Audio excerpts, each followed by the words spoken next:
très fine. Du coup, je vais directement la mettre sur la table. Là. Il est vraiment joli, je trouve aussi. Je te remercie. Bon les potes, premier step pour la meilleure tarte aux pommes de votre vie. Je déconne pas. On va la couper en rondelles. Ah bah si tu veux pas commencer toi. On va essayer de couper ça très finement. Oh, c'est bon. Mettez les plombs. Vraiment, je sais pas.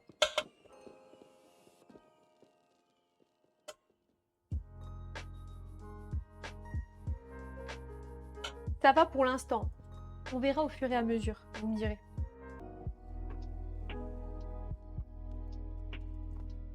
Bon les copains, alors de base, la recette classique de la tarte aux pommes, c'est une pâte brisée. Mais j'ai vu un peu la valeur nutritionnelle, comme je suis une vieille meuf gris. Et vas-y, c'était v'là gras, c'était pas ouf.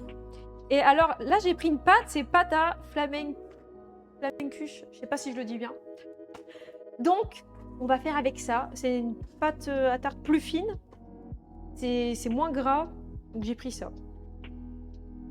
Piment.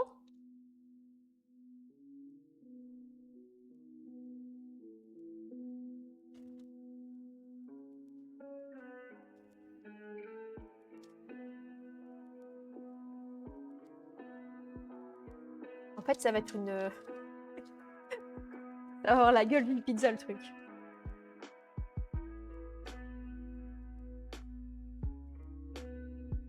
Et tac.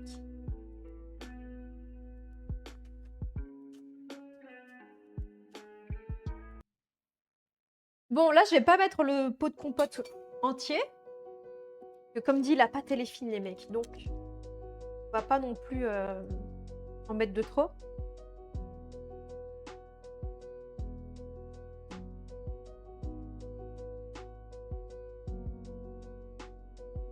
En fait, il faut vraiment mettre une fine couche de compote.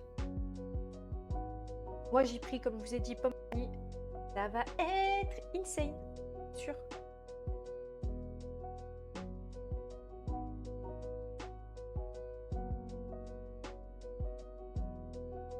Ils font ça à la pizzeria où je vais manger mes pizzas après X nombre de pizzas commandées, arrivées. À la 10e, t'as une gratos. Ah ouais, ok. Une carte de fidélité, quoi. En vrai, pizza, j'aime bien. Hein. Mais les pizzas, si je les fais pas maison, les pizzas que tu manges en extérieur, tu mets 20 ans à digérer le truc. Ça te reste sur le ventre et tout. Ah ouais, infâme. Tu mets trop la dose de fromage, là. Carrément, tu roules après ça. Bon. Alors, ça, c'est good.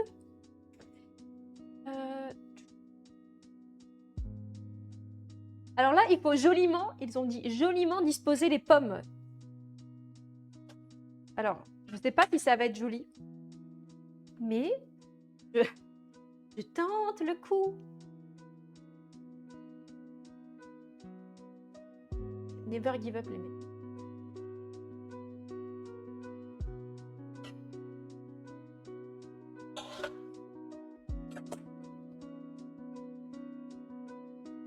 Franchement, il y a moyen que ça ressemble à quelque chose. Hein. Après, vous allez tous m'appeler Brie Van de Kemp. Mais c'est mieux quand t'es là, j'avoue. Forcément, quoi.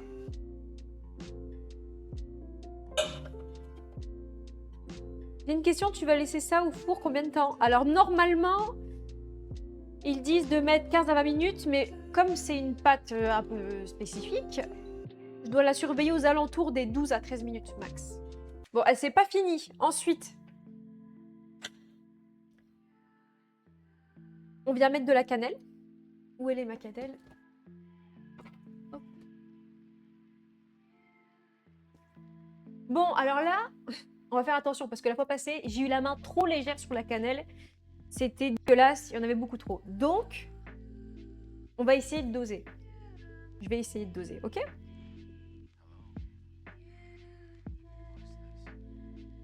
Vraiment saupoudrer les copains. J'ai eu peur que ça soit le paprika à un moment. Parce que ça m'est déjà arrivé de me tromper. Je sais pas comment j'ai fait. Ça m'est déjà arrivé de me tromper entre le paprika et la cannelle. Atroce. J'avais pris mon bol de pommes, j'avais foutu du paprika horrible.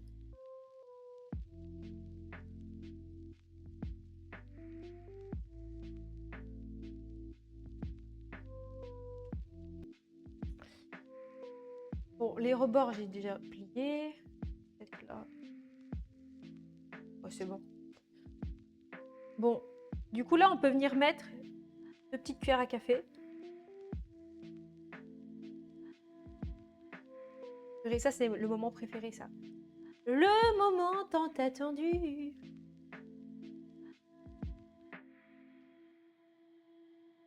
Et après ça, si on m'appelle pas Briven de Kemp, j'arrête les streams, je vous le dis. Je vous le dis. Vas-y, je vais en mettre une dernière.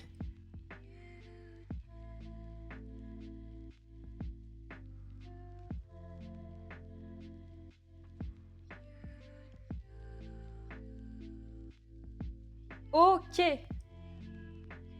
Bon, bah, on est bon. Hein. Là. Ok. Alors, les copains, si vous êtes gentils, à 26, à 18h26, pour pas que j'oublie, rappelez-moi de sortir la tarte, s'il vous plaît. Histoire que ça carbonise pas. Vous serez gentils. En fait, là, pour la chaleur tournante, vous mettez 190 degrés.